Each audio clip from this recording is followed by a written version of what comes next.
အားလုံးပဲမင်္ဂလာပါခင်ဗျာဓမ္မမိတ်ဆွေအပေါင်းတို့လောကဒဏ်ရဲ့ရိုက်ခတ်မှုတွေကြောင့်စိတ်ပင်ပန်းနွမ်းနယ်ပြီးလမ်းကြောက်သလိုခံစားနေရပါသလားဘဝရဲ့အခက်အခဲတွေကိုရင်ဆိုင်ကျော်ဖြတ်နိုင်ဖို့ဆိုတာစိတ်တက်မကြဘဲနဲ့စိတ်ခွန်အားရှိနေဖို့ဆိုတာအင်မတန်လိုအပ်ပါတယ်ဒီနေ့မှာတော့နှလုံးစိမ်ဝင်ကိုငြိမ်းအေးစေပြီးဘဝအတွက်အကောင်းဆုံးခွန်အားသစ်တွေကိုရရှိစေမယ့်ပါကျောက်ဆရာတော်ဘုရားကြီးရဲ့အားပေးစကားတရားတော်မြတ်ကိုမျှဝေပေးလိုက်ပါတယ်ခင်ဗျာအားလုံးပဲစိတ်ကိုလျှော့ချပြီးငြိမ်းချမ်းစွာနာယူကြည်ညိုနိုင်ကြပါစေခင်ဗျာအားပေးစကားတရားဒေသနာတော်ဒီနေ့ညဓမ္မသဘင်ခန္ဓာကိုရွှေဘုံတော်သခင်ရှင်တော်မြတ်ဖရာဤမဟာကရုဏာကိုအာယုပြုကတိကျဖွဲ့ဆိုအပ်သောဝန္ဒနာပနာမအာတိတဂါထာကိုယူဆိုပူဇော်ခြင်းဖြင့်စတင်ကြရအောင်ယောကပ္ပဂောတိဟိပိယပမေယံကာလံကရွန်တောတိဒုက္ခရာနိ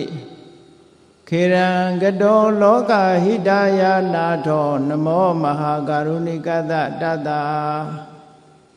ယောနာထောဝိနိယများစွာတတဝါဤချမ်းသာစီးပွားလိုလားတောင်းတဂုံပေါင်းခါသဖြင့်နာထမြညာခြင်းရှင်တော်မြတ်ဖရာသည်ကပ္ပဂောတိဟိပိဂရေကဘာအရေအတွက်သေချာတို့ဖြင့်တော်လဲအဘယ်မိယံရေအတွက်တိုင်းတာဖော်ပြခြင်းငါမစွမ်းနိုင်ပါသောကာလံလေးအသင်ခြေသိမ့်လေကဘာရှိကြသောကာလပတ်လုံးလောကဤတရားတတလောကဤအကျိုးစီးပွားအလို့ငါအတိဒုက္ခရာနိဥ္စာတဲ့ခြေလက်အင်္ဂါမေတ္တာကြီးမှသမိသာနှင့်တထာဇနီဆွန်ခြင်းကြီးဟုကျက်သီထဝေငါးသွဲအစုအလွန်ခဲရင်သောမူတော်ကိုကရွန်တော်ဖရာဖြစ်ရန်ဤတန်ကြိုးကိုအထုတော်မူရသည်ဖြစ်၍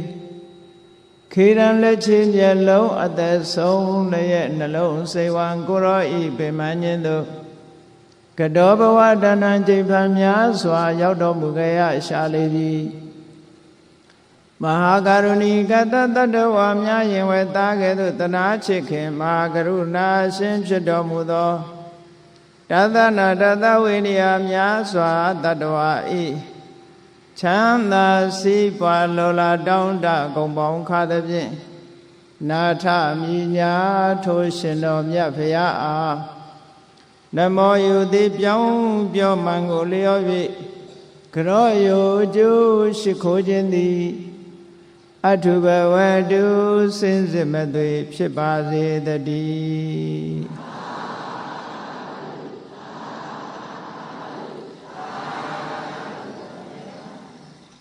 အာပိစကားတဲ့လူတွေရဲ့စိတ်ဟာတခါတရံကြတော့အခက်ခဲတွေနဲ့ကြုံတွေ့နေတဲ့အခါမှာစိတ်ဓာတ်တွေဆုတ်နစ်ပြီးတော့သွားတတ်ကြတယ်တခါတရံကြတော့လဲစိတ်အားတွေတက်ကြွပြီးတော့နေတဲ့အခါမျိုးလည်းရှိတယ်အဲ့ဒါလို့စိတ်ဓာတ်တွေကျနေတဲ့အခါမှာဝိုင်းဝန်းပြီးတော့အာပိစကားပြောကြရတယ်လူတွေကထင်ကြတယ်အာပိစကားပြောတတ်တယ်လို့ထင်ကြတယ်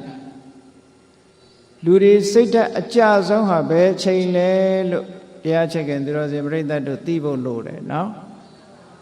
လူတိုင်းနောက်ဆုံးကြုံရမယ့်တနေ့သောအချိန်ဆိုတာဘာအချိန်လဲသေကံဤအချိန်ပေါ့ဟုတ်ကလားလူတိုင်းဟာမရှောင်လွဲနိုင်ဘူးတနေ့ကျတော့ကြုံတွေ့ရမယ်ဆိုတဲ့နောက်ဆုံးအချိန်မှာစိတ်ဓာတ်အားအငယ်ဆုံးပဲစိတ်ဓာတ်အကျဆုံးပဲလို့ဆိုလို့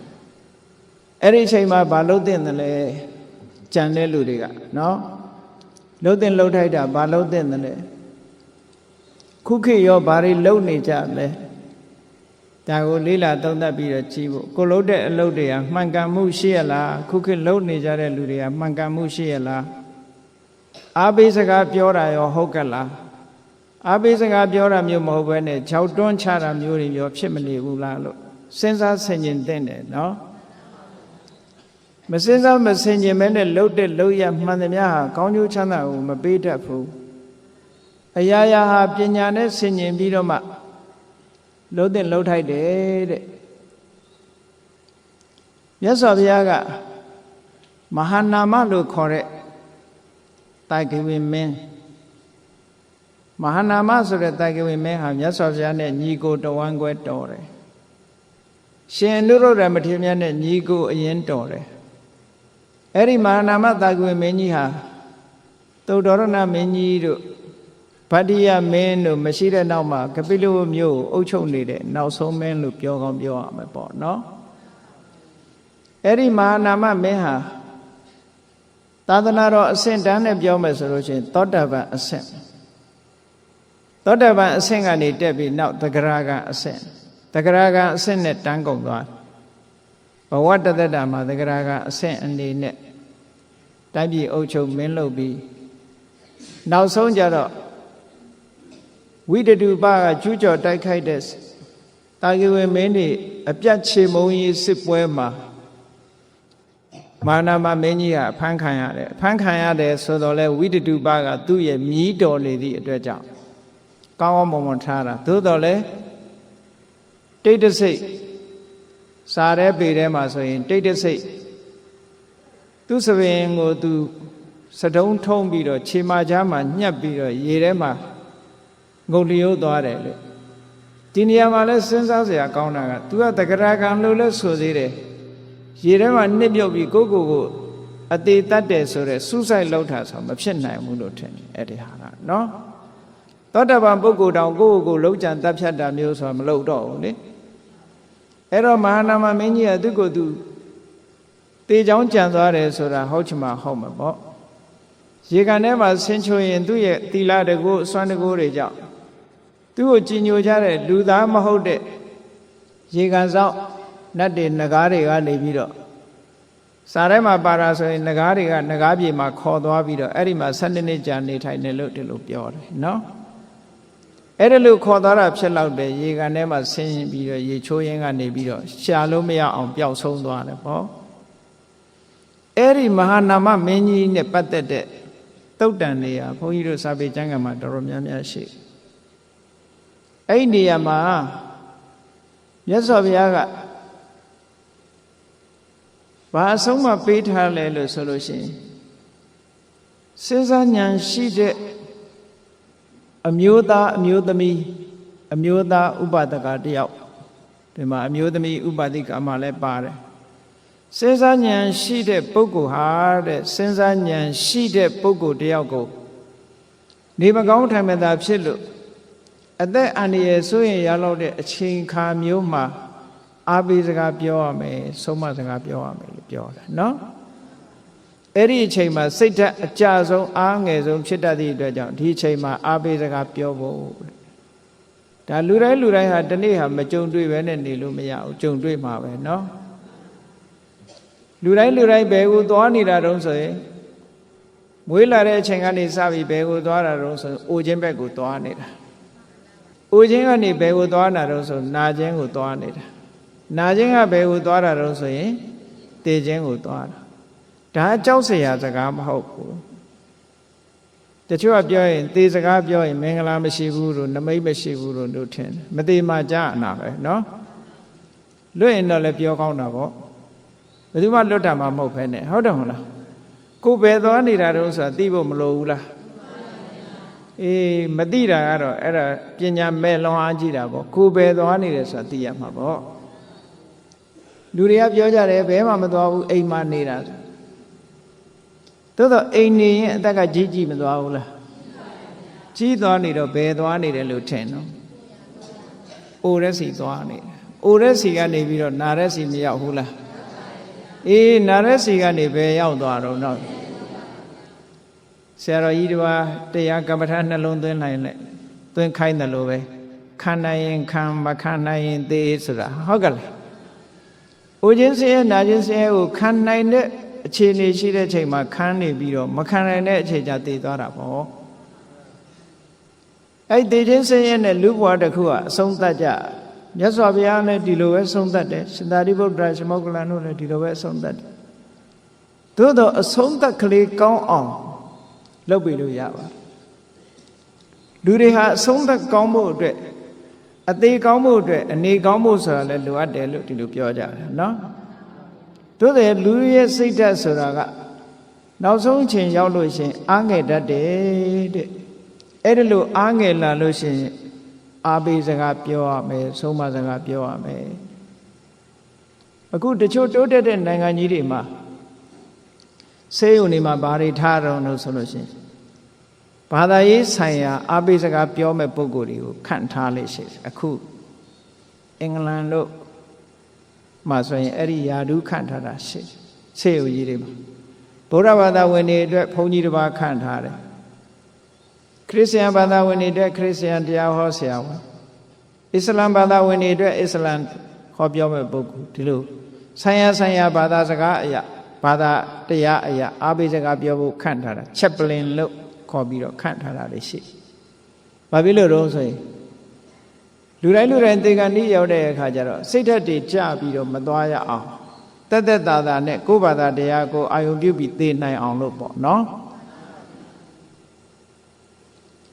အဲ့ဒါလို့လှုပ်တာကိုလည်းပဲလက်ခံတဲ့လူလက်မခံတဲ့လူရှိလက်မခံတဲ့လူကဘယ်လိုတုံးဆိုလို့ရှိရင်ကိုလိန်တဲ့လူနဲ့ပတ်ဝန်းကျင်ကိုလိန်တဲ့လူတွေကသူများကိုလိန်တာတဲ့ကိုလိန်တာလည်းပို့ဆိုးတယ်ဟုတ်ကဲ့လားဗမာပြည်မှာတော်တော်များများနေမကောင်းပြီဆိုလို့ရှိရင်နေမကောင်းတဲ့ပုဂ္ဂိုလ်ကိုအတိပေးတာနည်းတယ်ဘာယောဂလဲဥပမာပဲဆရာဝန်ကယောဂတက်လိုက်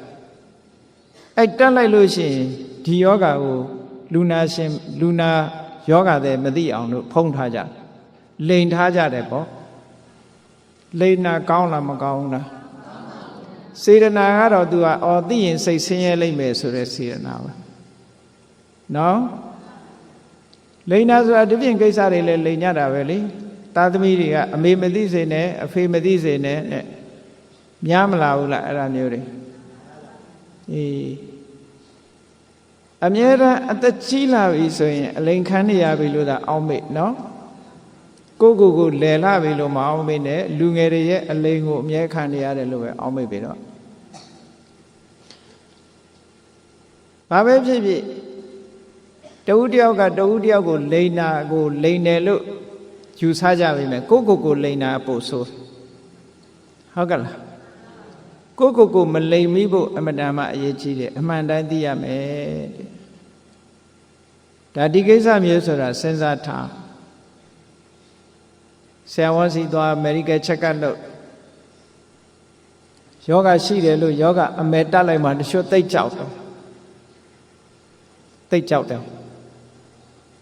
မသိချင်ဘူးဆိုတာကိုလိန်ထားတာပဲဟုတ်တယ်မဟုတ်လားသိတာမသိတာနဲ့ယောဂဖြစ်တာမဖြစ်တာနဲ့ဆိုင်ရလားမဆိုင်ပါဘူးအဲ့တော့မသိတော့မကြောက်ရဘူးပေါ့လေမျက်ကန်းတစ်စိမကြောက်တဲ့အကြောင်းမျိုးပဲသိတဲ့အခါကျတော့ယောဂဆိုတာကုစားရင် chance တွေမရနိုင်ဘူးလားကျမ်းမာလာဖို့အတွက်ကိုယ်မှာဒီယောဂရှိတယ်လို့သိလာလို့ရှင်ထိုယောဂအတွက်စေဝါဒစာနဲ့ကုမမယ်တရားဓမ္မတွေကြိုးစားအထောက်မယ်ဒီလိုရောမဖြစ်နိုင်ဘူးလားတကယ်ကအဲ့ဒါလိုဖြစ်ရမှာနော်စကိုင်းဘက်မှာဆိုဆရာဝန်ကြီးတယောက်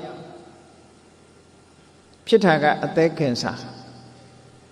သို့တော့အိမ်သူအိမ်သားတွေကလိန်ထားတယ်အသက်6တယ်လို့ပဲဒီလိုပဲပြောတယ်အသက်6တယ်ဆိုရင်တော်နဲ့မသေးသေးဘူးပေါ့အသက်ကင်ဆာဆိုရင်မျောနှင်းချက်မရှိဘူးပေါ့ဒီလိုအသိပေါ့နော်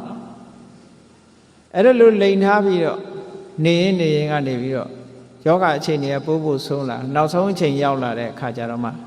သူကလည်းသူကိုယ်တိုင်ကလည်းဆရာဝန်ဆိုတော့သိတာပေါ့ပြီးတော့အဲ့ဒီကြမှာပါပြောတော့ဆိုကျုပ်ပြာမသေးခြင်းသေးဘူးဘာမှလည်းမလုပ်ရသေးဘူးစောစောကသိထားမယ်ဆိုလို့ရှိရင်ဒီယောဂဘလောက်နဲ့အသက်တန်းဟာဘလောက်ပဲကြံတော့တယ်ဆိုရင်သိထားရင်ပြင်ဆင်မှုမလုပ်နိုင်ဘူးလားလုံနိုင်တဲ့အခွင့်အရေးတွေဆုံးရှုံးသွားတယ်လုံနိုင်တဲ့အခွင့်အရေးတွေဆုံးရှုံးသွားတယ်အဲ့တော့ medical check up လုပ်လို့ diagnose ထဲမှာယောဂရှိတယ်လို့ဆိုရင်လည်းဝမ်းမနေနဲ့ယောဂမရှိဘူးဆိုလို့လည်းမပြောနဲ့ယောဂမရှိဘူးဆိုလဲတနေ့သိမှာပဲယောဂရှိတယ်ဆိုတဲ့လူလည်းသိမှာပဲတခါတလေယောဂမရှိဘူးဆိုတဲ့လူကတော့အရင်သိချင်းသိတတ်တယ်မဟုတ်ဘူးလားအဲ့တော့ဘာပဲဖြစ်ဖြစ်လူဝရလာရင်နောက်ဆုံးကသိချင်းနဲ့အဆုံးသတ်ရတယ်ဆိုတာသိထားသည် အတွက်ကြောင့်မသိခင်ကိုဘာတွေလုပ်နေသင့်တယ်လဲမစင်စားသင့်ဘူးလားစဉ်းစားသင့်တယ်ဒီတိုင်းမနေသင့်ဘူးလူဆိုတာတလိသေးမှာကြီးလဲသေးတာပဲငယ်လဲသေးတာပဲမြတ်စွာဘုရားဟောထားတယ်လေတဟရာစမဟန္တာစယေဘာလာယေစပန္တိတာသဗ္ဗေမစ္စုဝတံယန္တိတဲ့တဟရာစငယ်ငယ်လဲသေးတာပဲတဲ့မဟန္တာစအသက်ကြီးမှလည်းသေးတာပဲတဲ့ယေဘာလာယေစပန္တိတာမသိနားမလဲတဲ့လူလည်းသေးတာပဲတဲ့ပညာတတ်တဲ့လူလည်းသေးတာပဲတဲ့မသေးတဲ့လူရှိလားအေးမရှိဘူးဆိုတာသိထားပြီးတဲ့နောက်မှာကိုဘာလုပ်တဲ့လဲကြောက်နေကိုမဟုတ်ဘူးเนาะရင်ဆိုင်ရဲဖို့တေခြင်းတရားဟာကြောက်ဖို့မဟုတ်ဘူးရင်ဆိုင်ရဲဖို့ပဲမမှန်ကန်ကန်နဲ့ရင်ဆိုင်ရဲရမယ်ဒီလိုဆိုလိုတာဘုန်းကြီးတို့ဂျာမနီသွားတော့အပြန်မှာလေအမြန်ပေါ်မှာ Reader's Digest magazine တစ်စောင်တွေ့တာလေလေအမြန်ပေါ်မှာခဏဖတ်တော့ဘသူရဲ့အကြောင်းရေးထားတော့ဆိုအရင်တော့အမေရိကန်သမ္မတလောက်သွားတဲ့သမ္မတကနေဒီရဲ့ဇနီးချက်ကလင်းကနေဒီရဲ့နောက်ဆုံးနေ့အကြောင်းရေးထားတာရှိသူကနယူးယောက်မှာချက်ကလင်းကနေဒီဆိုတဲ့သမ္မတကတော့သက်60လောက်ရှိတဲ့အခါမှာသူယောဂရဆေးရုံတက်ပြီးဆေးကုတဲ့အခါကျတော့ဆရာဝန်တွေက diagnose နဲ့မှာဖော်ပြလိုက်တယ်ဘာဖြစ်တယ်ကင်ဆာယောဂကင်ဆာယောဂဆိုတာ incurable ကုလို့မရဘူးပေါ့ကင်ဆာဆဲလေးတွေကပြန့်နှံ့နေတဲ့အတွက်ကြောင့်ကုလို့မရဘူး incurable ကုမရတဲ့ယောဂမျိုးဖြစ်နေပြီဆိုသူသိတဲ့အခါကျသူဗုဒ္ဓဘာသာမဟုတ်ဘူးမဟုတ်ပေမဲ့လို့စိတ်မချအောင်သူ့မှာထိန်းတဲ့နိလန်းတော့ရှိနေတယ်ဟုတ်ကဲ့လားသူ့မှာအားကိုးရှိတယ်ဘာအားကိုးတော့ဆိုသူခရစ်ယာန်ဆိုတော့ခရစ်ယာန် God အားကိုးမှာပေါ့နော်စိတ်တည်ငြိမ်မှုလေးကိုပြတာပါအိမ်ပြန်လာခဲ့တယ်အိမ်ပြန်လာပြီဘာလို့လို့ဆိုရင်တတရရတန်တန်ရှင်းရှင်းအဝတ်စားသစ်တွေနဲ့လဲပမာလို့ဆိုဖီးလိမ့်ပေါ့နော်အဲ့ရခင်နေကြာနာနာပြင်ဆင်သူ့အိမ်တန်တန်ရှင်းရှင်းအကုန်လုပ်သူ့ပစ္စည်းတွေခွဲပေးတဲ့လူတွေပေးလှုပ်တဲ့နာတွေလှုပ်ဒါနလှုပ်တဲ့နာတွေလှုပ်အဲ့လိုလှုပ်ပြီးသူကစိတ်ချမ်းသာကိုယ်ချမ်းသာနဲ့အိမ်ပြန်ပြီးတော့အေးအေးဆေးဆေးအနားယူတဲ့သဘောမျိုးသူတည်သွားရင်ဘာလုပ်ရမလဲဆိုတဲ့ဆန္ဒတွေခေါ်ပြပြီးဒီလိုနေတာတပတ်လောက်နေတော့သူအဲ့ရပေါ်မှာပဲဆုံးသွားတယ်ကဲသူ့အနေထားလေးကဘလောက်ကောင်းဟုတ်ကဲ့လားရဲဝံ့ရင်ဆိုင်သွားတယ်လို့ပြောတာအဲ့ဒီနေရာလေးမှာစဉ်းစားဖို့အရေးကြီးတာကတော့ဘာတော့ဆိုလို့ရှိရင်သူအားကိုးတဲ့ God ဆိုတာတကယ်အားကိုးရရောက်ရလားဒါပဲဒီတစ်ချက်ပဲစဉ်းစားကြရရှိတခါတလေကျတော့ကိုကတော့အားကိုးတယ်လေလူတွေကြည့်လေသားကိုအားကိုးရမလားလို့ဆိုပြီးတော့ဂရုစိုက်တာအသက်ကြီးတော့သားကိုထော်လော်ကန့်လန့်လုပ်တဲ့သားဖြစ်မဖြစ်ဘူးလားမရှိဘူးလားအေးသမီးကိုအားကိုးရမယ်ထင်ပြီးတော့သမီးလေးဂရုစိုက်ပြီးတော့မွေးထားတယ်အသက်ကြီးတဲ့ခါကျကိုယ်ရံသူဖြစ်နေတာရောမရှိဘူးလားရှိတယ်တကယ်အားကိုးရမယ်လို့ထင်ပေမဲ့လို့အားကိုးရဖြစ်ချင်မှဖြစ်တယ်ပေါ့အဲ့လိုတော့ရှိနိုင်တယ်ပေါ့အဲ့တော့တခြားဘာသာဝင်တွေအနေနဲ့သူတို့စာပေကျမ်းဂန်သူတို့ဘာသာတရားအရာဒါကိုအားကိုးရမယ်လို့သူတို့ထင်ကောင်းထင်လိုက်သို့တော့စိတ်ကောင်းနှလုံးကောင်းထားမယ်ကိုကျင်တရားကောင်းမယ်ဆိုရင်ဘယ်ဘာသာဝင်ပဲဖြစ်ဖြစ်ကောင်းရတုဂတိရောက်ဖို့ရတော့မခဲရင်ကံကံရဲ့အကျိုးကိုလက်ခံယုံကြည်ပြီးကောင်းတာလုပ်ရင်ကောင်းတာဖြစ်တယ်ဆိုတဲ့အများကိုကူညီခြင်းနဲ့စိတ်အများရဲ့အကျိုးကိုလိုလားတဲ့မေတ္တာစိတ်ရှိရင်ဘယ်ပုဂ္ဂိုလ်မျိုးပဲရှိဘယ်ဘာသာဝင်ပဲရှိဘာသာနဲ့မဆိုင်ဘူးအဲ့ဒါကြောင့်စိတ်ကောင်းနှလုံးကောင်းရှိတဲ့ပုဂ္ဂိုလ်ထိုစိတ်ကောင်းနှလုံးကောင်းကကောင်းတဲ့ဘဝကိုပို့ပေးမှာခေါ်ကတင်တာတော့မဟုတ်ဘူးပေါ့ဟုတ်ကဲ့လားဘုရားဘာသာလည်းစိတ်ကောင်းနှလုံးကောင်းရှိမယ်ဆိုရင်ထိုစိတ်ကောင်းနှလုံးကောင်းလေးကတင်မှာဖះကတင်တာမဟုတ်ဘူးသို့တော့ဖះကဒီလိုထားရမယ်လို့သင်ကြားပေးထားတယ်ဆုံးမဩဝါဒပေးထားတယ်ပေါ့အေးကောင်းပြီအဲ့ဒီသမထကတော်ကြီးကအေးချမ်းချမ်းနဲ့ကြောက်လန့်လန့်မဖြစ်ဘဲနဲ့တေခြင်းတရားကိုရင်ဆိုင်သွားတယ်ဆိုတဲ့အဓိပ္ပာယ်မျိုးအဲ့ဒီမှာရေးသားထားတာဖတ်ရတော့ဩဒါလည်းအတူယူစရာပဲလို့နော်ဗမာပြည်မှာဟိုးအထက်ကမော်လိုက်မှာဒကမာကြီးတယောက်သူကတရားအမတန်အားထုတ်တယ် သူလည်းဒီလိုယောဂဖြစ်တယ်ယောဂဖြစ်တော့သူယောဂကိုသူကရှုမှတ်ပြီးတော့ယောဂဓာတ်ကိုချိန်မိတ်ပြီးတော့ခံတာတကူလုံးကြီးလည်းဖောရောင်ပြီးတော့အရေးတွေတောင်ထွက်ပြီးပေါက်ကွဲနေတယ်လို့ပြောတယ်အဲ့ဒါကိုပဲသူတရားရှုမှတ်နေတယ်ဆရာဝန်တွေခေါ်ဆေးကုသူ့ကိုပြောတယ်သူကသူအေးဆေးဆေးနေပါရစေမကုပါနဲ့ဒီလိုတရားရှုမှတ်ရင်းနဲ့သိခြင်းတရားကိုရင်ဆိုင်သွားတယ်ဆိုတာအဲ့ဒီတက္ကမကြီးကိုကုပေးတယ်ဆရာဝန်တယောက်ကပြောဘူးတယ်စိတ်တည်တည်ငြိမ်ငြိမ်နဲ့မငြီးမညူပဲနဲ့ယောဂကိုခံပြီးတော့နောက်ဆုံးနေ့ကိုကြုံသွားရတယ်ပေါ့နော်အဲ့တော့လူတွေဟာအနေတက်ဖို့လိုတယ်လို့ပဲအသေးတက်ဖို့လည်းလိုသေးတယ်တဲ့ဒါကြောင့်မို့မြတ်စွာဘုရားကဒီသုတ်တံမှာဘာဟောထားတော့ဆိုအေးနေမကောင်းထိုင်မသာဖြစ်ပြီးတော့ယောဂဝေဒနာဖြစ်နေတဲ့ပုဂ္ဂိုလ်တယောက်ကိုတဲ့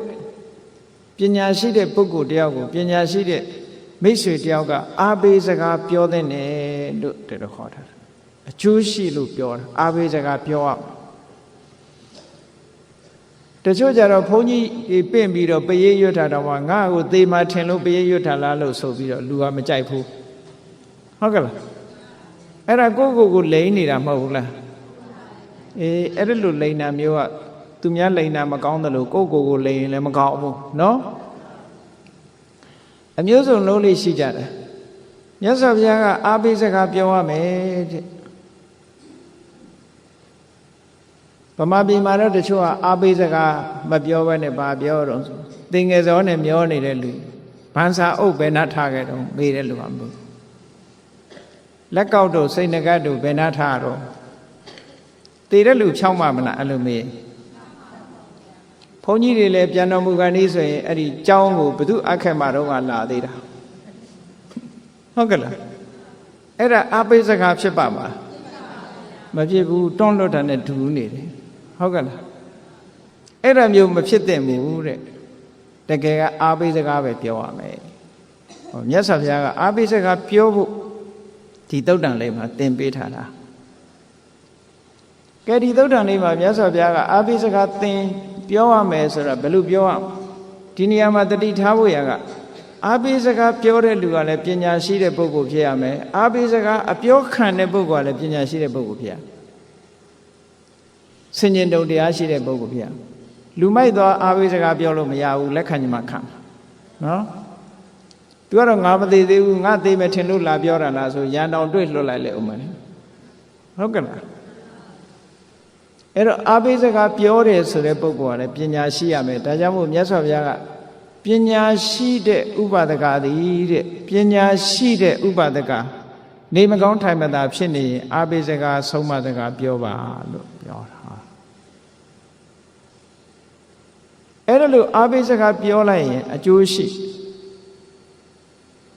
နိုင်ငံခြားတိုင်းပြည်တွေကဆေးရုံကြီးတွေမှာမျှော်လင့်ချက်ကင်းသွားတဲ့လူနာတွေဆရာဝန်တွေကဆေးကောက်ကုသမှုကိုဆက်မလုပ်တော့ဘူးဆိုတဲ့လူနာတွေကိုသက်ဆိုင်ရာဘာသာရေးခေါင်းဆောင်တွေ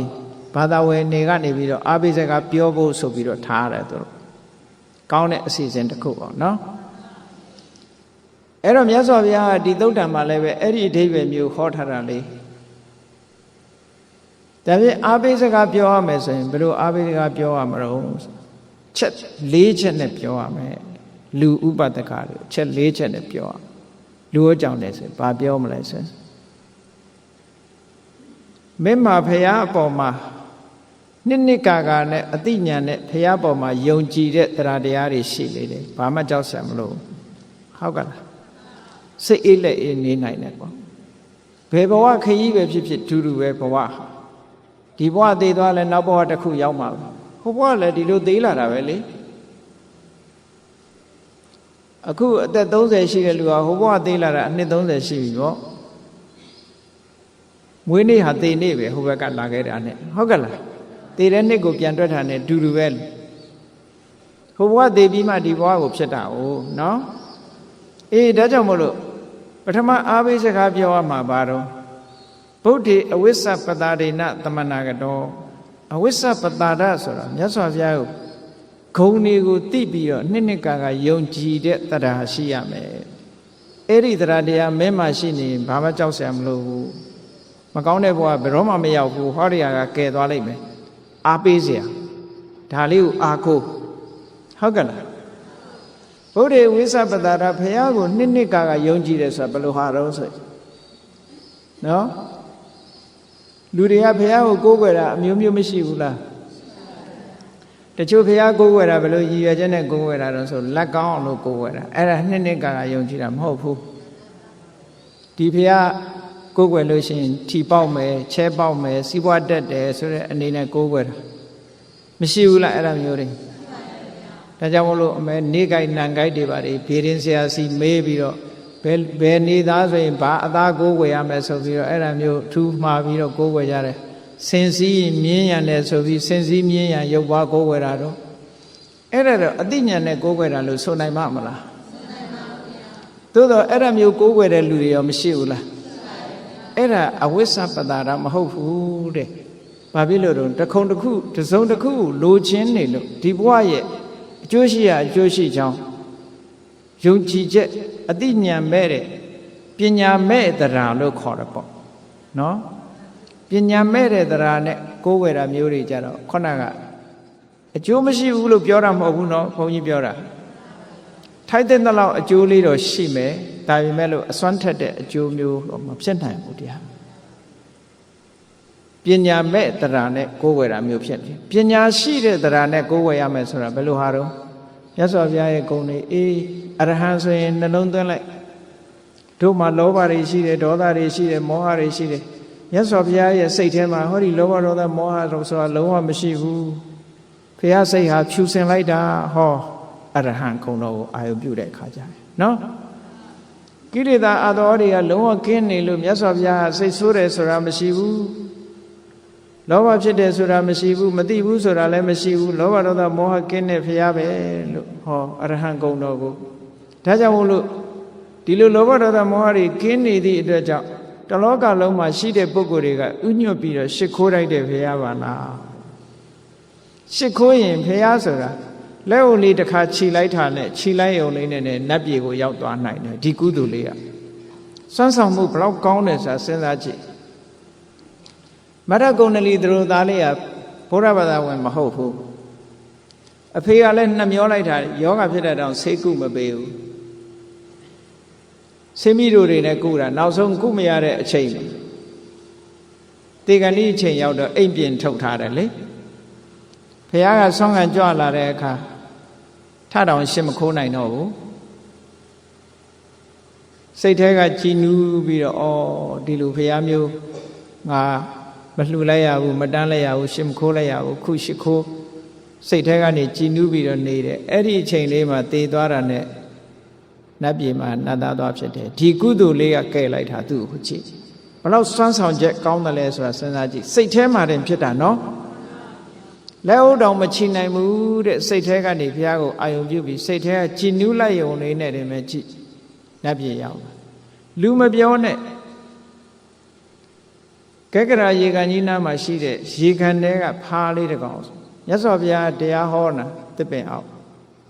ရေကန်ထဲကခုန်တက်လာပြီးမြတ်တော်ထဲမှာဝတ်ရင်ကနေဘုရားတရားဟောတဲ့အတန်ကြားတာနဲ့နားထောင်ကောင်းတဲ့အတန်လေးပဲတိရစ္ဆာန်ဆိုတာအန္တရာယ်ရှိတဲ့အတန်လားအန္တရာယ်မရှိတဲ့အတန်လားဒီလောက်တော့သိတယ်သို့တော့တရားရဲ့အဓိပ္ပာယ် तू သိတာတော့မဟုတ်ဘူးဟုတ်ကဲ့လားမြတ်စွာဘုရားရဲ့ကရုဏာတွေလွှမ်းခြုံထားတဲ့မေတ္တာတွေလွှမ်းခြုံထားတဲ့အတန်လေးကိုသူ့စိတ်ထဲမှာနားထောင်ရင်စိတ်ကြည်နူးနေတဲ့အချိန်လေးမှာကံမကောင်းအကြောင်းမလားတော့အနာနာရောက်လာတဲ့နွားကြောင့်သားကတပြားနဲ့ခေါင်းကိုထောက်ပြီးဖိလိုက်လို့ဒုက္ခမြတ်တေးသွားတာ။အော်အဲ့ဒီကြည်နူးတဲ့စိတ်ကလေးဘုရားကိုအာရုံပြုပြီးတော့ကြည်နူးတဲ့စိတ်ကလေးနဲ့တည်းပဲဟောနတ်ပြည်ရောက်သွား။ကဲဘလောက်ဆောင်းဆောင်မှုကောင်းတယ်။ဒါကြောင့်မို့ဗုဒ္ဓေအဝိသပတ္တာရမြတ်စွာဘုရားကိုအသိဉာဏ်နဲ့များကြည်ညိုလိုက်မယ်ဆိုလို့ရှိရင်ဒီတဲ့အစာကောင်းများစွာအကျိုးရှိတယ်။အားကိုးစရာမကောင်းဘူးလား။ပိုက်ဆံတွေဘလောက်ချမ်းသာထိုပိုက်ဆံကနတ်ပြည်မပို့နိုင်ဘူးနော်။ပစ္စည်းဥစ္စာကနတ်ပြည်မပို့နိုင်ဘူးပစ္စည်းဥစ္စာကိုအကြောင်းပြုပြီးဒါနကောင်းမှုလုံးမှသီလစောင့်တည်မှနတ်ရသုဂတိဆိုတာရောက်တာဟုတ်ကဲ့လားလောကမှာပစ္စည်းဥစ္စာဆိုတာပစ္စည်းရှိလာပြီးတော့ပစ္စည်းကိုအကြောင်းပြုပြီးလူတိုင်းချမ်းသာဒုက္ခရတယ်လို့မအောင်မေးနဲ့ ဒီဘဝမှာလည်းပဲဆင်းရဲကြပြီနောက်ဘဝမှာလည်းဒုက္ခရောက်တယ်ဒါကြောင့်မို့မြတ်စွာဘုရားကဟနန္တိဘောဂဒုံမေတာနောစပါရခဝေတိနောအတိညာမရှိတဲ့ပုဂ္ဂိုလ်ကိုပစ္စည်းဥစ္စာတွေကဖြည့်ဆည်းတတ်တယ်တဲ့ပစ္စည်းဥစ္စာကြောင့်ထိုပုဂ္ဂိုလ်ကပျက်စီးရတယ်ပေါ့ပစ္စည်းဥစ္စာကြောင့်ဒုက္ခရောက်တယ်ပစ္စည်းဥစ္စာကြောင့်သေရတယ်ဟောအမျိုးစုံရှိတယ်လူတွေမှာနော်ပစ္စည်းဥစ္စာကဒုက္ခပေးဖို့သို့တော့ပညာမဲ့တဲ့ပုဂ္ဂိုလ်တွေကိုဖျက်ဆီးနိုင်ပေမဲ့လို့ဒီဘဝမှာဒီလိုဖျက်ဆီးတယ်ဖျက်ဆီးနိုင်ပေမဲ့လို့ပစ္စည်းဥစ္စာကိုအသုံးချပြီးတော့နိဗ္ဗာန်တစ်ဖက်ကန်းကိုတက်လှမ်းလို့တဲ့သူတော်စင်တွေကိုတော့ပစ္စည်းကအနှောင့်အယှက်မဖြစ်ဘူးပစ္စည်းကိုအကြောင်းပြုပြီးတော့သူတို့ကကောင်းမှုတွေပြုကြတယ်ဟုတ်ကလားအဲ့ဒါလို့မဟုတ်လို့ရှိရင်ဒီဘဝမှာလည်းပစ္စည်းကြောင့်အန္တရာယ်ဖြစ်ရတယ်ထိုပစ္စည်းကိုတတ်မဲ့ပြီးတော့သေရသည့်အတွက်ကြောင့်နောက်ဘဝမှာလည်းပြိတ္တာဖြစ်တယ်ငရဲရဟောဒါမျိုးတွေဖြစ်ကုန်တယ်အဲ့တော့ပစ္စည်းဥစ္စာအားကိုးစရာဟုတ်ကလားမဟုတ်ဘူးအဲ့တော့တကယ်အားကိုးစရာဆိုတာဘာတော့ကိုကိုစမ်းစစ်ကြည့်အဝိစ္စပတ္တာဒဖယားနဲ့ပတ်သက်ပြီးခုံကိုထိထိခိုက်ခိုက်ခုံတော်ကိုထိရောက်ပြီးငါကြည်ညိုနိုင်ရဲ့လားဘုရားကိုခုံတော်ကိုတိပြီးတော့ကြည်ညိုတဲ့ကြည်ညိုမှုမျိုးဟုတ်ကလားပညာနဲ့တရာလားပညာမဲ့တရာလားကိုစမ်းစစ်ကြည့်ရနော်အဝိစ္စပတ္တာဒဆိုတာအတိညာရှိရှိနဲ့ဘုရားကိုယ်ွယ်အဲ့တော့ဘုရားဆိုတာရုပ်စင်းတုကဘုရားကိုစားအနေနဲ့ရှိတာဘယ်လိုရုပ်စင်းတုမျိုးကိုယ်ွယ်မကိုယ်ွယ်ကောင်းမှုဆိုတာလည်းမရှိဘူးဘုရားအမှတ်နဲ့ရှိခိုးဥချပြီးတော့ထိုဘုရားမှာအရဟံစတဲ့ဂုဏ်တွေရှိနေတယ်အယိချင်းတွေရှိကိုယ်မှမရှိနိုင်တဲ့အယိချင်းတွေသမ္မာသမ္ဗုဒ္ဓတရားဓမ္မတွေကိုမှန်မှန်ကန်ကန်ကိုယ်ပိုင်ဉာဏ်ဖြင့်သိတယ်ဆိုတဲ့အယိချင်းရှိတယ်ဝိဇ္ဇာစရဏသမ္မနာအတိပညာအတိဝိဇ္ဇာအကျင့်တရားတွေနဲ့လည်းပြည့်စုံတယ်သူကတနိဗ္ဗာန်ထီအောင်ပေါက်ရောက်ပြီးသားလည်းဖြစ်တယ်ကောင်းမြတ်တဲ့တရားစကားကိုဟောပြောနိုင်တယ်လောကဝိတုလောကအကြောင်းကြီးကောင်းကောင်းသိတယ်စသဖြင့်ကိုကြည်ညိုရာဗုဒ္ဓရဲ့ခုံအရေးချင်းတွေကိုသိပြီးတဲ့အခါမှာမြတ်စွာဘုရားပေါ်မှာယုံကြည်တဲ့ခိုင်မြဲတဲ့တရားတရားရှိနေပြီဆိုရင်အဲ့ဒီတရားတရားလေးကဘယ်လိုနည်းနဲ့မှအပယ်ကိုမကျစေနိုင်တော့ဘူး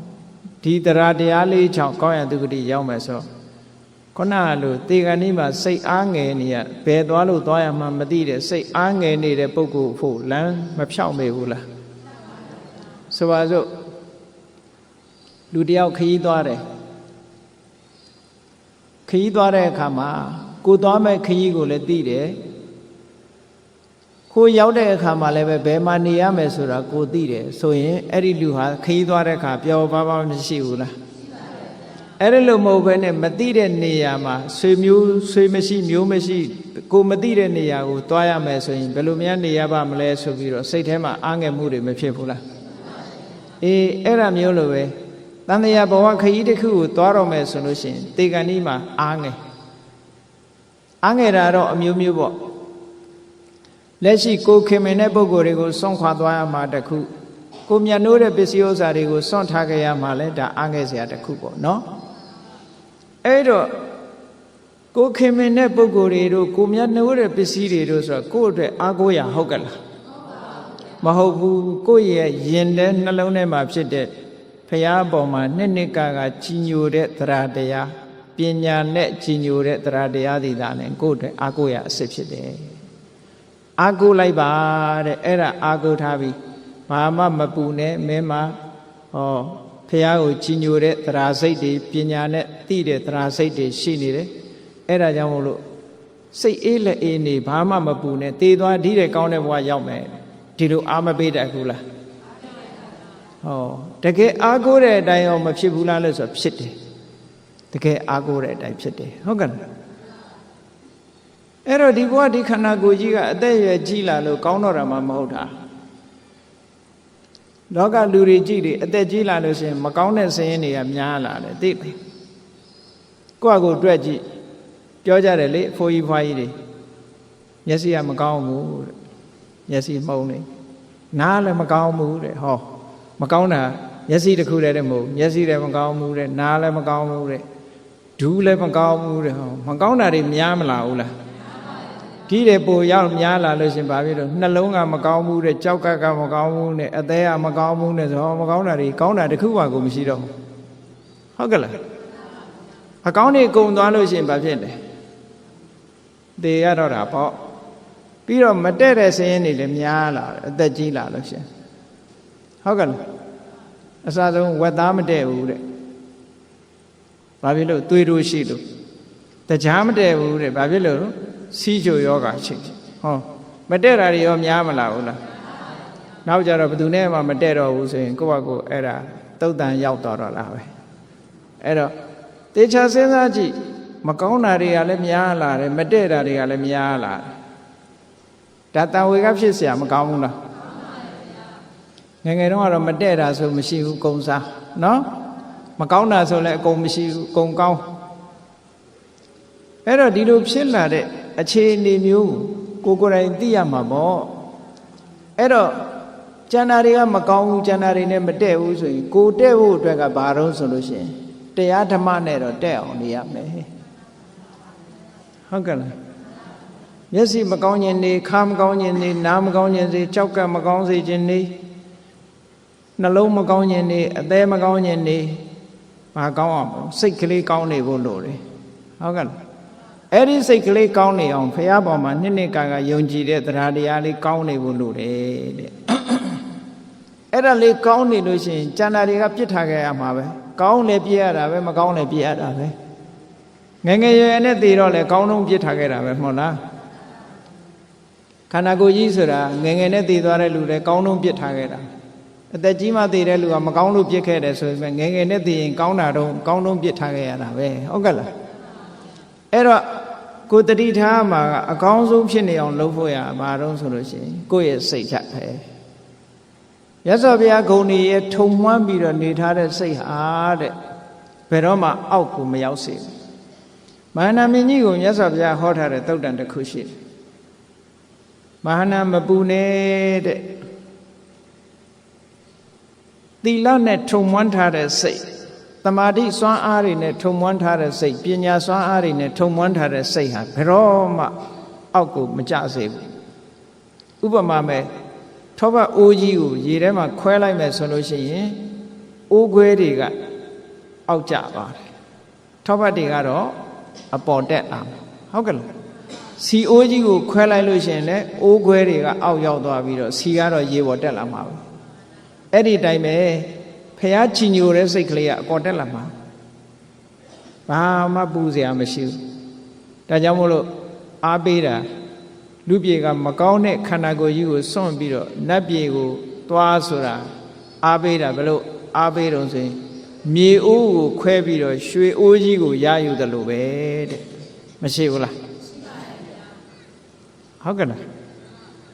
အခုလို့ကိုယ်စိတ်လေးကောင်းတဲ့ပုံကိုယ်တွေကြတော့မြေအိုးခွဲပြီးတော့ရွှေအိုးကြီးယူတယ်ဆိုတော့လူတိုင်းမြေအိုးခွဲပြကြမှာကြီးပဲရွှေအိုးပဲရကြကြမှာပေါ့အဲ့တော့လူဘဝကနေနတ်ဘဝရတယ်ဆိုတာဟာမြေအိုးခွဲကိုပြစ်ထားခဲ့ပြီးတော့ရွှေအိုးကိုရယူတာနဲ့တူတူပါပဲတဲ့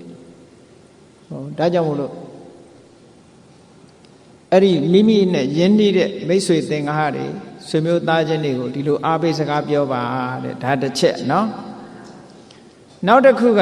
ဓမ္မေအဝိစ္စပတာရိဏသမနာကတော်တဲ့ဘာမှအားမငယ်နဲ့မင်းမဓမ္မအပေါ်မှာယုံကြည်တဲ့အသိဉာဏ်သက်ဝင်တဲ့တရားတရားတွေရှိတယ်ဓမ္မကိုနှစ်ကာယုံကြည်တယ်မြတ်စွာဘုရားဟောတဲ့တရားသည်ဘယ်တော့မှလွဲမှားတာမရှိဘူးတဲ့ဒါဓမ္မရဲ့ခုံတစ်ခုပဲဟုတ်ကဲ့သွားခါတော့မြတ်စွာဘုရားအကျိုးနဲ့အကြောင်းနဲ့စီလျော်ဟောထားသည့်အတွက်ကြောင့်လွဲချော်တစ်ခုမှမရှိဘူးတန်ဒိဋ္ဌိကိုကိုယ်တိုင်ကျင့်ကိုယ်တိုင်သိနိုင်တဲ့တရားဖြစ်တယ်အကာလိကိုအခုကျင့်အခုရတဲ့တရားမျိုးဖြစ်တယ်အေဟိပတိကိုကိုယ့်ရဲ့မိတ်ဆွေသင်္ဃာတွေလာပြီးတော့လှုပ်ကြည်စမ်းပါလို့ဖိတ်ခေါ်လိုက်တဲ့တရားမျိုးဖြစ်တယ်ဩပနေကအခုပဲစိတ်ထဲမှာနှလုံးသွင်းအခုပဲစိတ်ချမ်းသာသွားစေနိုင်တယ်ဟောပစ္စတံဝေရိတဘောဝိညုဟိသူတော်ကောင်းတွေဟာကိုအတိအသီးကိုကျင့်ကိုခံစားရတယ်တဲ့ဟောဖရာရဲ့တရားတော်တွေရဲ့ခုံကြီးတွေကိုဒီလိုနှစ်ကသိပြီးတော့ယုံကြည်တဲ့တရားတရားဟာစိတ်ဓာတ်ကလေးကိုဖြူစင်စေတယ်အဲ့ဒီဖြူစင်တဲ့စိတ်ဓာတ်ကလေးကခန္ဓာကိုယ်ကြီးကဘယ်နေရာကမကောင်းကောင်း သူကကောင်းတဲ့ဘုံကိုဆောင်သွားမှာပဲဟုတ်ကဲ့လားအဲ့ဒါကြောင့်မို့လို့အားငယ်စရာဘာရှိဘာမှမရှိကြည့်လေတချို့ဆိုလို့ရှိရင်ဥပမာပဲခရီးသွားတယ်ကိုမှဆွေတွေမျိုးတွေအရင်ချာတွေရှိတယ်ဒီအိမ်ကိုပိတ်ထားခဲ့ပြီးတော့ဟိုအိမ်ကိုသွားတယ်ဥပမာလဲကိုယ်ဆွေမျိုးတွေကကိုယ်ကြိုးနေတာလို့သိလို့ရှိရင်အားငယ်မှုဖြစ်ရလားမဖြစ်ဘူးထို့တူပဲကုသိုလ်ကောင်းမှုလုပ်တယ်ဆိုတဲ့ပုဂ္ဂိုလ်ကအားငယ်စရာဘာတစ်ခုမှမရှိဘူးမြတ်စွာဘုရားအဲ့ဒါကြောင့်မို့လို့ပုံညာလိပဋိကနန္တိကုသိုလ်တွေကကျိုးနေကြမှာတဲ့ဘယ်ဘုံသွားကိုလှုပ်ထားတဲ့ကုသိုလ်တွေကိုရင်တဲ့နှလုံးထဲမှာစိတ်ဓာတ်ထဲမှာဖြူစင်ပြီးတော့နေတဲ့ကုသိုလ်တွေကကိုယ်ကျိုးနေကြမှာအဲ့ဒါလို့အားပေးစကားပြောရမယ်တဲ့စိတ်ငကကြီးပဲထားလာလို့သွားတော့မမေးနဲ့နော်အဲ့ဒါမျိုးတွေကိုအခုခေတ်တော့မေးနေကြတာပဲလေဒါမျိုးပဲဟုတ်ကဲ့လားဘုန်းကြီးတွေပြန်တော်မူတောင်အေးဆေးဆေးမပြန်တော်မူရအကြောင်းဘသူအခက်မှာတော့ကလာသေးတာအဲ့တော့ဘယ်လိုလုပ်ကောင်းရသူကတိရောက်နိုင်မှာမလို့စိတ်တွေကိုညှဉ်းနှွမ်းသွားအောင်နှုတ်ချောက်လိုက်တယ်လို့မဖြစ်ပေဘူးလားအားပေးစကားပြောရမှာကအိုးကိုအားကိုးစရာတွေအများကြီးရှိတယ်ဘာမှမပူနဲ့ဟုတ်လားကိုယ်စိတ်ထဲမှာအားကိုးတွေရှိတယ်ဓမ္မဟာတကယ်အားကိုးရအစစ်ဖြစ်တယ်ထို့တူပဲအရိယာတန်ဃာတွေကိုကြည့်လိုက်သုပ္ပတိပန္နဘုရားဟောတဲ့အတိုင်းမှန်မှန်ကန်ကန်ကျင့်နေကြတယ်ဥစုပတိပန္နဖြောင်းဖြောင်းမတ်မတ်ကျင့်ကြတယ်ညာယပတိပန္နလမ်းစဉ်မှန်မှန်ကျင့်တယ်တာမိစိပတိပန္နနော်ဘယ်တော့မှလွယ်လွယ်မမမကြည့်ပဲနဲ့မှန်မှန်ကန်ကန်ကျင့်တယ်ဆိုတော့ဟောအကျင့်မှန်ကန်မှုတွေအကျင့်မှန်ကန်မှုတွေကိုကျင့်ထားသည့်အတွက်ကြောင့်အာဟုနေယအဝေးကယူလာတဲ့ပစ္စည်းတွေလှူဒန်းပြီးတော့ပူဇော်လိုက်တယ်ပါဟုနေယဧည့်သည်တွေအတွက် special ထားတဲ့ပစ္စည်းဥစ္စာတွေနဲ့ပူဇော်တိုက်တယ်ဟောဒက္ခိနေယအစ္စလိကရဏီယလက်အုပ်ချီတိုက်တယ်အနုတ္တရံဘုံညခိတံလောကသလောကရဲ့ကုသိုလ်ကောင်းမှုလှုပ်เสียရလဲမြေတာလို့ဖြစ်တယ်ကုသိုလ်ပင်ပြိုးခြင်းရင်တန်ခါမှာပဲပြိုးရတယ်ဒီလိုပြောတာเนาะအဲ့ဒါလို့အာကိုးเสียရတန်ခါပေါ်မှာနှစ်ကာဒီလိုယုံကြည်တဲ့တရားတရားဖြစ်ခုနှစ်စဉ်နှစ်တိုင်းဒီမှာဝိနည်းဆဗျံမွဲကြီးကျင်းပနေတယ်ဩဝိနည်းပြန်ဆိုးနေကြတဲ့တန်ခါတွေလူမယ်တန်းမယ်လက်အုပ်လေးတစ်ချိန်ခြိလိုက်မယ်ဖြော်ရည်လေးတစ်ခွက်တိုက်မယ်ရေလေးတစ်ခွက်တိုက်မယ်ဟောမရဘူးလားကုသိုလ်တွေအများကြီးရနော်အဲ့ဒီတန်ခါကိုချီညိုတဲ့တန်ခေအဝိဇ္ဇပတာဒဆိုတဲ့ပညာနဲ့တရားတရားတွေဟာပညာရှိနဲ့ယုံကြည်တဲ့တရားတရားတွေဟာကိုယ်ရင်တဲ့နှလုံးထဲမှာရှိနေလို့ဘာမှမပူနဲ့လို့အားပေးစကားပြောပါမရှိသေးရင်ရှိအောင်လုပ်ပေးရဟုတ်ကဲ့ပိုက်ဆံလို့အကြာကြီးစုဆောင်းပြီးလုပ်နေရတာမဟုတ်ဘူးကုသိုလ်စိတ်ဆိုတာအခုဖြစ်အခုရတာမရဘူးလားအခုနှလုံးသွင်းရင်အခုစိတ်ထဲမှာဖြစ်တာပဲလေကြည်မတ္ထကုဏ္ဏလီတို့ဆိုတာဘုရားမြင်မြင်ချင်းမှာကြီးညိုတဲ့တရားလေးဖြစ်လိုက်တာနဲ့ပဲအဲ့ဒါလေးကနတ်ပြည်ပို့လိုက်တာဖားတရဝါလေးကလည်းကြည်မြတ်စွာဘုရားအတန်လေးကြားလိုက်တာနဲ့ကြည်နူးတဲ့စိတ်ကလေးကနတ်ပြည်ကိုပို့လိုက်တာဟုတ်ကဲ့လားအဲ့ဒါလို့အာကိုးစရာတွေတကယ်လဲအာကိုးလိုက်တဲ့အရာတွေကိုယ်တဏ္ဍမှာရှိနေတယ်ဆိုတာအာပိစကားပြောပါတဲ့နောက်တစ်ခုအာပိစကားပြောရမှာပါတော့စိတ်ဘာမှမပူနဲ့စိတ်ထဲမှာအာတင်ထားမင်းမှာခုချင်းတရားတွေရှိတယ်ငါးပါးသီလမင်းဘယ်တော့မှမဖောက်ပြဘူးလုံခြုံတယ်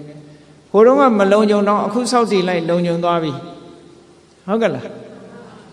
ဟိုတုန်းကမလုံခဲ့ပေမဲ့လို့အခုဥရတဲ့လဲနေတဲ့အချိန်မှာငါးပါးသီလဖောက်ပြတာရှိသေးလားကိုမသင်ငယ်စောနဲ့မျောနေတာချင်းလေးတွေပါလေးတွေတတ်ဖို့တတ်အောင်မလားတတ်လောက်တော့ပါအောင်နော်ငါးပါးသီလပြည့်ပြည့်ဝဝလုံလုံချုံချုံပါဏာတိပါဒတို့အရိနာဒါနကာမေတုမေသာစာရမုဒဝါဒသူရမေရိယဆိုတဲ့ဒီကံ၅ပါးနဲ့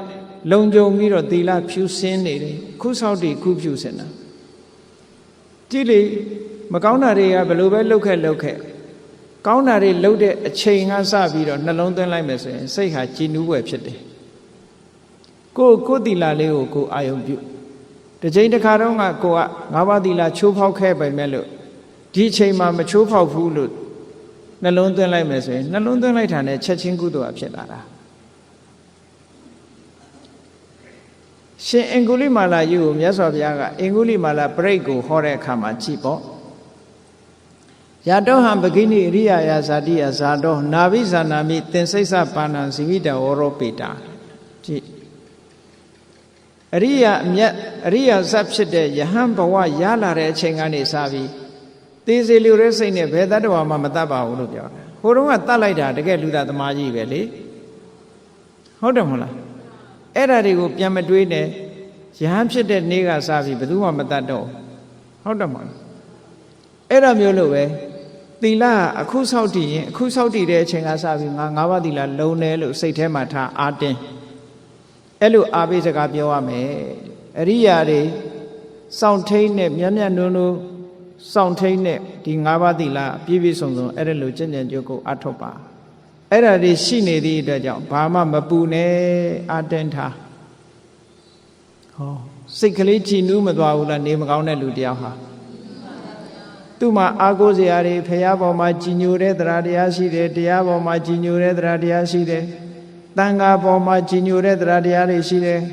ငါးပါးသီလကိုမျက်မျက်နှုံနှုံဆောင်ထိန်ထားတာရှိတယ်ဆိုဟောတကယ်အာကိုးစရာတွေမရှိဘူးလား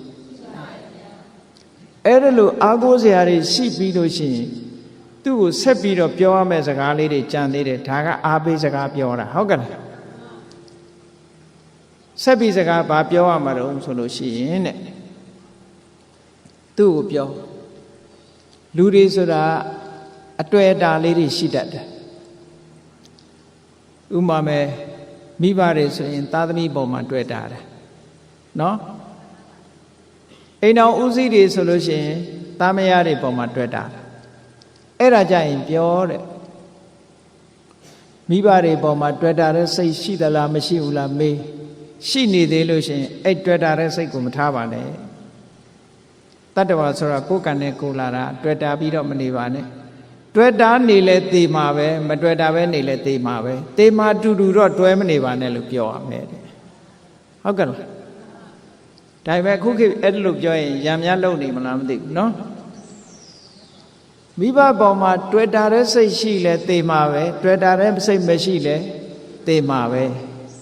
သေမဲ့တူတူတော့ဘယ်သူပေါ်မှာမတွေ့တာပါနဲ့လို့ပြောပါတဲ့ဒါဆက်ပြီးတော့ပြောရမယ့်စကားတစ်ခုနော်နောက်တစ်ခုကသားမယားတွေပေါ်မှာတွေ့တာတဲ့စိတ်ရှိသလားလို့မေးတဲ့အခါရှိတယ်ဆိုလို့ရှိရင်အေးတွေ့တာတဲ့စိတ်ရှိနေလဲသေမှာပဲတွေ့တာတဲ့စိတ်မရှိဘူးဆိုလဲသေမှာပဲသေမဲ့အတူတူတော့လွတ်လွတ်ကျွတ်ကျွတ်ဘယ်သူပေါ်မှာမတွေ့နဲ့အားလုံးလွတ်လွတ်ကျွတ်ကျွတ်စိတ်ကိုလွတ်လိုက်ပါပြောစိတ်ရဲ့အတွေ့အတာကအတော်တော်ဆိုးတယ်စိတ်တွေ့တာမှုကြောင့်ဗမာတွေကလည်းပြောတယ်လေ9 ရက်တိတိအိမ်မော်ကမဆင်းဘူးလို့ဘာလို့ပြောနေကြတယ်ဟုတ်လားမကျွတ်ဘူးလို့ဘာလို့ရှောက်ပြောအတွေ့အတာရှိရင်တော့ဖြစ်တတ်တယ်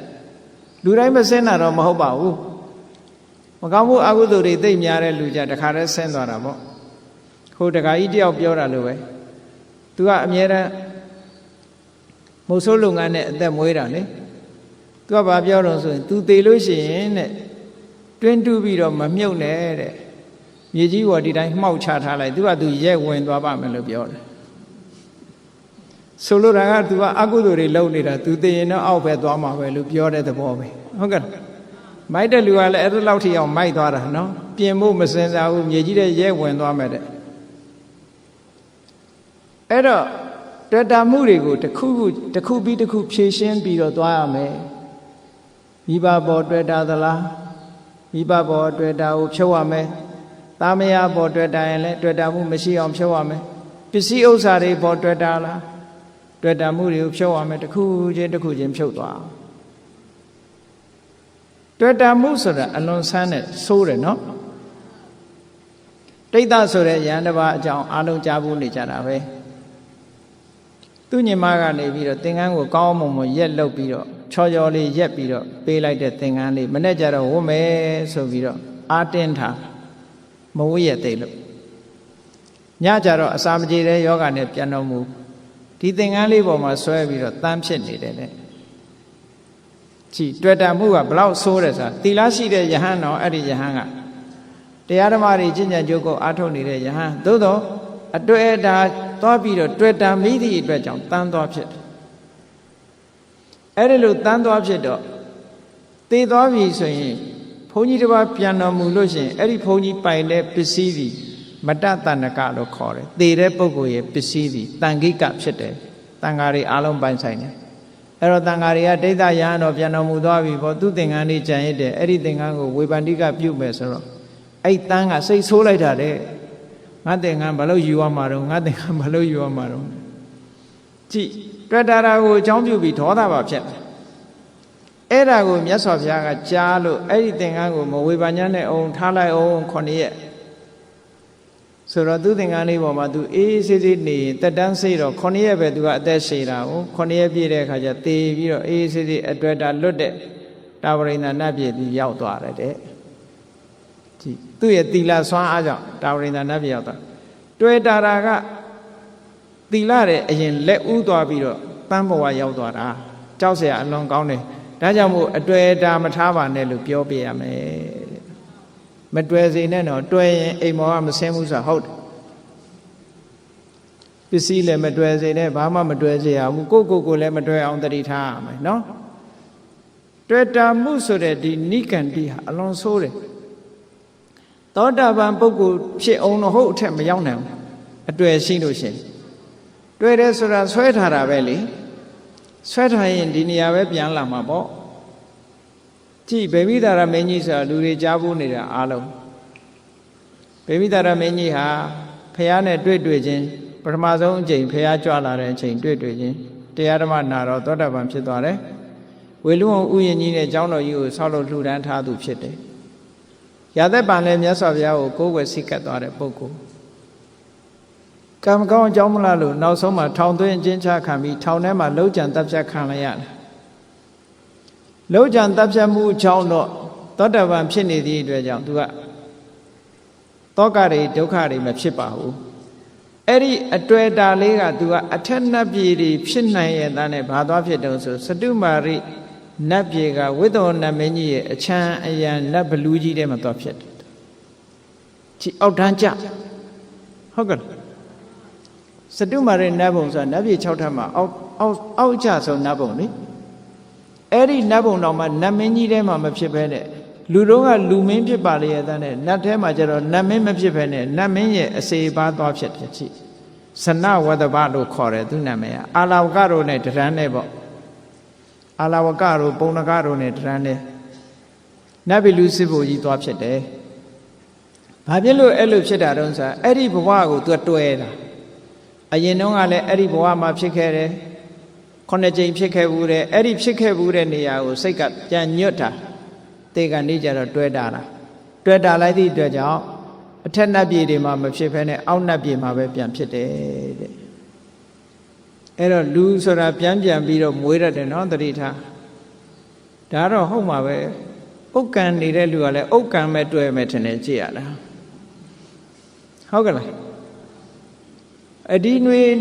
တော့ဒီပဲပြန်ဖြစ်ဖို့များတာပေါ့အတွေ့အတာရှိနေရင်ဒီမှာပဲပြန်ဖြစ်တတ်တယ်နော်အကုသိုလ်တွေကြီးမရှိဘူးဆိုရင်ကုသိုလ်ကလည်းကြီးမရှိဘူးဆိုရင်ဒီမှာပဲပြန်ဖြစ်တတ်တယ်အဲ့ဒီအတွေ့အတာရဲ့သဘောဒါကြောင့်မို့အတွေ့အတာကိုတစ်ခုချင်းဖြုတ်ပါတဲ့မိဘပေါ်တွေ့တာတဲ့စိတ်ငဲတဲ့စိတ်မထားပါနဲ့သားသမီးတွေပေါ်မှာတွေ့တာတဲ့စိတ်ငဲတဲ့စိတ်မထားပါနဲ့ပစ္စည်းဥစ္စာတွေပေါ်မှာတွေ့တာတဲ့စိတ်ငဲတဲ့စိတ်တွေမထားပါနဲ့တဖြည်းဖြည်းချင်းဖြုတ်သွားလိုက်ပြီးတော့အေးလူဘုံလူဘဝတွေ့တာတဲ့စိတ်မထားပါနဲ့ဒီတဲ့ကောင်းတဲ့ပုံမှာရွှေ့လိုက်စမ်းပါလူဆိုတာပစ္စည်းတွေဝယ်တဲ့အခါမှာရွေးတယ်မဟုတ်လားပစ္စည်းတွေဥမာ3-4မျိုးတွေ့လို့ရှိရင်ရေးတယ်ဒါလေးကတော့ကောင်းသားပဲပထမရွေးလိုက်တယ်နောက်ဟိုဟာလေးမြင်တော့ဟိုဟာလေးကဓာတ်တဲ့ကောင်းတယ်ဆိုတော့ရွေးတော့ပြန်ပြောင်းပြီးတော့မယူဘူးလားအေးပစ္စည်းတွေပြောင်းပြီးတော့ယူတယ်လို့ပဲအခုလဲစိတ်လေးကိုပြောင်းပေးတာအေးလူဘုံနဲ့စတုမာရဲ့နတ်ဘုံကကောင်းတယ်လူဘုံကအတွေ့အတာတွေကိုဖြုတ်လိုက်ပါလူပြန်မဖြစ်ချင်စမ်းပါနဲ့နတ်ဖြစ်အောင်လို့ကြိုးစားပါဟောအတွေ့အတာကနတ်ပြည်ပဲရောက်သွားတခါနတ်ပြည်မှာလဲစတုမာရဲ့နတ်တဲ့တာဝရိန္ဒာကပူချမ်းသာတယ်ဟောတာဝရိန္ဒာပေါ်မှာအတွေ့လေးကိုရွှေ့လိုက်တာဝရိန္ဒာပေါ်တွေ့တဲ့အတွေ့လေးကိုတခါတာဝရိန္ဒာတဲ့ပူကောင်းတဲ့နတ်ဘုံကယာမနတ်ဘုံရှိတယ်ဆိုတော့ယာမနတ်ဘုံပေါ်တွေ့တာမှုကပြောင်းမသွားဘူးလားပစ္စည်းတွေချထားတဲ့အခါမှာဟုတ်လားတစ်ခုတည်းတစ်ခုကောင်းတဲ့ပုံမှာစိတ်ကရောက်သွားသလိုပဲ ဂျာမာကနေတုတိတာကနေနေမာနရတိကနေပရနေမိတဝတ္တဝတိဟောနတ်ပြည်6ထပ်တစ်ခုချင်းပြောင်းပြီးကောင်းတဲ့ကောင်းတာတွေရွေသွားလိုက်တာနောက်ဆုံးပဲရောက်တော့ဆိုဗြဟ္မပြည်ကပိုကောင်းတာပေါ့ဆိုဟောကဘာချီပြီးတော့အသက်ရှည်တယ်ဗြဟ္မပြည်ကပိုကောင်းတယ်ဆိုဟောဗြဟ္မပြည်ကိုလည်းတွေ့တဲ့စိတ်လေးပေါ်လာတဲ့အခါကျတော့သူ့ကိုလည်းပြန်ဖြုတ်တယ်ဗြဟ္မဘုံဆိုတာလည်းပဲတဲ့အသက်ရှည်ပေမဲ့လို့မမြဲဘူးမခိုင်မြဲဘူးတနေ့ကြလို့ရှိရင်ပြောင်းလဲသွားအောင်မှာပဲအဲ့တော့အပြောင်းအလဲမရှိတာဘာလို့ဆိုရင်တက်ကာယនិရောဓခန္ဓာကိုယ်ကြီးလုံးဝချုပ်ငြိမ်းသွားတဲ့နိဗ္ဗာန်ပဲဟောနိဗ္ဗာန်ထိအောင်အတွေ့အထိဖြုတ်သွားပြီးနိဗ္ဗာန်ထိအောင်ပို့ပေးလိုက်တာအဲ့ဒီပုဂ္ဂိုလ်ဟာတည်ငါတခဏအားဖြင့်ကတော့ကြည်စဉ်းစားကြည့်သူလိုချင်တာဘာဖြစ်သွားတော့ဆိုရင်နတ်ပြည်တွေရောဗြဟ္မပြည်တွေရောဗြဟ္မလိုချင်လာတယ်နောက်ဆုံးကြတော့အဲ့ဒီလိုချင်မှုတွေ့တာမှုတွေအလုံးချုပ်ပြီးတော့ခန္ဓာကိုယ်ကြီးချုပ်ငြိမ်းတဲ့နိဗ္ဗာန်ကိုပို့မပြစ်လိုက်ဘူးလားအဲ့တော့သူ့စိတ်လေးကလွတ်မသွားဘူးလားအတွေ့အတာတွေအလုံးကလွတ်သွားတယ်အဲ့ဒီလွတ်သွားတဲ့အတွေ့အတာဟာတဲ့ယဟန္တာပုဂ္ဂိုလ်ရဲ့စိတ်ဓာတ်မျိုးလိုဖြစ်သွားပါတယ်လို့မြတ်စွာဘုရားဟုတ်ကဲ့လားအတွေ့အတာတွေတဖြည်းဖြည်းဖြုတ်သွားလိုက်တာဟာနောက်ဆုံးနိဗ္ဗာန်ထိအောင်ရည်မှန်းချက်ထိအောင်ရောက်သွားပြီးတော့ရောက်ရှိသွားတယ်အဲ့ဒီတွေ့တာမှုတွေဟာယဟန္တာပုဂ္ဂိုလ်ရဲ့ကိလေသာအာသောတွေကလွတ်သွားတဲ့အချိန်တွေမျိုးနဲ့အခုဟာနဲ့အချိန်တွေမျိုးနဲ့သွားမတူဘူးလားတဲ့တူတယ်နော်7ပါးသီလစောင့်တည်တဲ့အခါတောင်မြတ်စွာဘုရားကဒီလိုဟောတာရှိတယ်ယဟန္တာပုဂ္ဂိုလ်များသည်သူ့အသက်ကိုတတ်ခြင်းမှရာသက်ပံရှောင်တော်မူကြသည်ငါလည်းပဲဒီကနေ့သူများအသက်ကိုတတ်ခြင်းမှရှောင်ခြင်းဆိုတဲ့ဗန္ဓာတိပါဒဝေရမဏိသိက္ခာပုဂ္ဂိုလ်စောင့်တည်ထားတယ်ဒီကနေ့ငါလည်းယဟန္တာလို့ကျင့်ရပြီလို့ကိုယ်စိတ်ထဲမှာနှလုံးသွင်းလို့ဥပောဒထသုတ်မှာဒီလိုဟောထားတာရှိတယ်ဘလွန်ကောင်းတဲ့စနစ်တည်ဟုတ်ကဲ့လားအဲ့ဒါလိုပဲအတွေ့အတာတွေကိုတဖြည်းဖြည်းဖြုတ်သွားလိုက်တာနောက်ဆုံးနိဗ္ဗာန်ရောက်သွားအဲ့ဒီနိဗ္ဗာန်ရောက်သည့်ထိအောင်စိတ်ဓာတ်လေးဟာတွေ့တာမှုတွေကလွတ်ကင်းသွားတဲ့အနေအထားမျိုးလေးဟာယဟန္တာပုဂ္ဂိုလ်တွေကိရိတာအာသောတွေကလွတ်သွားတဲ့အခြေအနေမျိုးလေးနဲ့သွားတူပါတယ်ဟောအဲ့ဒါလို့ထိအောင်အားပေးစကားပြောပြီးတော့ပုဂ္ဂိုလ်တွေကိုကူညီအချင်းချင်းမိတ်ဆွေသင်္ကားတွေကိုကူညီပေးပါလို့မြတ်စွာဘုရားကဒီသုတ်တံမှာဟောလို့ရင်ဖြစ်တယ်ဒါကြောင့်မို့တရားချက်ခင်သူတော်စင်ပြိဿအပေါင်းတို့သည်ဘုရားမြတ်စွာဟောကြားတော်မူခဲ့တဲ့အားပေးစကားအမတန်အားငယ်နေတဲ့အချိန်ခါမျိုးမှာအားပေးစကားပြောတာနောက်ဆုံးနေ့အတွက်အားပေးစကားပြောသလိုပဲနေ့စဉ်လည်းပဲအားပေးစကားပြောရမှာပဲဟုတ်ကဲ့လားနေ့စဉ်မြလည်းအိုးနေတာမပူနဲ့နားနေတာလည်းမပူနဲ့တရားမှလည်းမပူနဲ့ကို့မှာငါမှာပါရှိတော့ဘုရားကိုယုံကြည်တဲ့တရားတရားရှိတယ်တရားကိုယုံကြည်တဲ့တရားတရားရှိတယ်သံဃာကိုယုံကြည်တဲ့တရားတရားရှိတယ်ငါးပါးသီလငါးလုံးနဲ့လို့ကိုရောအာမပေးတိုက်ဘူးလားအေးအားပေးစကားကိုလည်းပြောသူတစ်ပါးကိုလည်းပြောမိအောင်အတွေ့အတာတွေကိုလည်းတစ်ခုပြီးတစ်ခုဖြုံးနိုင်အောင်ဘယ်ပေါ်မှာငါသိတွဲနေတယ်လဲကိုယ့်အကိုစဉ်းစားဟုတ်လားအဖိုးကြီးတွေဖွားကြီးတွေဆိုမြီးပေါ်တွဲသလားမေးကြည့်ပေါ့နော်တွဲလို့ရှိရင်မတွဲဖို့ကိုယ့်အကိုပစ္စည်းပေါ်တွဲရင်လည်းမတွဲဖို့မတွဲမိအောင်ကိုအတွေ့အတာတွေကိုတစ်ဖြည်းဖြည်းဖြုတ်ပြီးတော့နောက်ဆုံးအတွေ့အတာကင်းရနိဗ္ဗာန်ချမ်းသာထိအောင်ဥတည်ပြီးတော့သွားနိုင်အောင်ကျင့်ကြံကြိုးကိုအထောက်ကြရမှာဖြစ်ပါတယ်ဒါကြောင့်မို့တရားချက်ခင်သူတော်စင်ပြိဿတို့သည်ဘုရားမြတ်စွာဟောကြားတော်မူအပ်တဲ့ဒီမဟာနာမသုတ်ထဲမှာလာတဲ့အားပေးစကားဆိုတဲ့တရားကိုလိုက်နာကျင့်သုံးပြီးအတွေ့အတာတွေလုံးဝလွတ်မြောက်ခါနိဗ္ဗာန်ချမ်းသာကိုကိုယ်စီကိုယ်ငါမျက်မှောက်ပြုနိုင်ကြပါစေကုန်သတည်း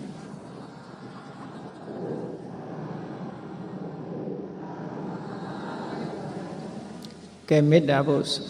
တတ္တဝါများစွာဘေးရန်ကွာချမ်းသာကြပါစေတတ္တဝါများစွာဘေးရန်ကွာချမ်းသာကြပါစေမေတ္တာရေချမ်းသုံးငါဖြံငြိမ်းချမ်းကြပါစေမေတ္တာရေချမ်းသုံးငါဖြံငြိမ်းချမ်းကြပါစေသက်ရှိချမ်းသာ စိတ်ချမ်းသာလူရဆန္ဒပြည့်ပါစေသက်ရှိကျမ်းပါစိတ်ချမ်းသာလူရဆန္ဒပြည့်ပါစေဓမ္မောတရံပိဝိတဝါနဝိသာတဗ္ဗေတမုဟတာအာဇရမရာတိတိဘာဝံနိဗ္ဗာနံယန္တုတာရောဓမ္မောတရံလောဘဒေါသမောဟစိတ်တောက်ကင်းပြောက်ကြည်အေးတရားစေကိုပိဝိတဝါဝန္တာရှင်ပြတောက်ကြရနာကြရကုန်သောကြောင့်ဝိသာတဗ္ဗေပူဇာမျက်နှောက်ကိလေသာစိတ်တောက်ဟုသမျှတို့သည်သမုဒ္ဒပိဉ္စဘဲတွင်ရေမတင်တဲ့ကဲ့သို့ကင်းစင်လွင်ပြောင်းပေမရောက်အောင်ပယ်ဖြောင်းအပ်ကုန်သည်ဟွန်တုစစ်စစ်မသွေဖြစ်ကြပါစေကုန်သတည်းအာဇရမရံအိုခြင်းလဲကွာနာခြင်းလဲကင်းသေးခြင်းလဲရှင်းထသောတိတိဘဝကိလေသာဟုဘုခသိင်ကင်းခြင်းရာအစေဖြစ်ပေထသောနိဗ္ဗာန်နိဗ္ဗာန်ဟုခေါ်ဤမျိုးတော်သို့သာရဝတရားချစ်ခင်စိတ်ကောင်းဝိညာသူတော်စင်များတို့သည်ယန္တုပါရမီအစဉ်စဉ်မြင့်နေမြင်၍မလင့်ပုံသေးဆက်ရောက်တော်မူကြပါစေကုန်သတည်း